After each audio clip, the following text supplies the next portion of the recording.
policajci koji su ovde, oni nikada ne bi hapsili opozicione aktiviste da nisu došli ovi iz Beograda. Da nisu došli ovi iz Beograda koje je Vučić poslao da hapse opozicione aktiviste.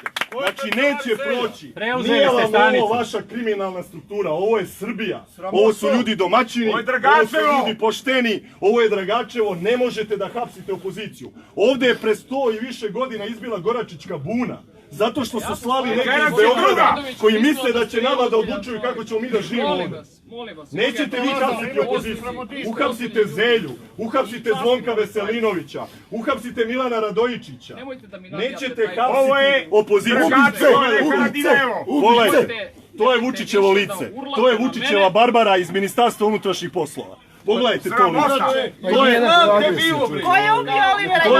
To je lice Saleta Mutavog. To je lice Saleta Mutavog. To je lice Milana Radojičića. To je lice Zvonka Veselinovića. To je lice svih kriminalaca koji danas vode Srbiju. Pustite nas da radimo svoj posao. Jeste otkrili ubicu Olivera Ivanovića? Znam te bilo, bre. Ko je ubio Olivera Ivanovića? Koji se posto ti bavi? Ko je danas uhapsio 10 opozicionih aktivista? Ko je tukao Borka Stefanovića? Ko je tukao Borka Stefanovića? Odnosimo računa muškarcima koji tuku žene, koji... Poštovani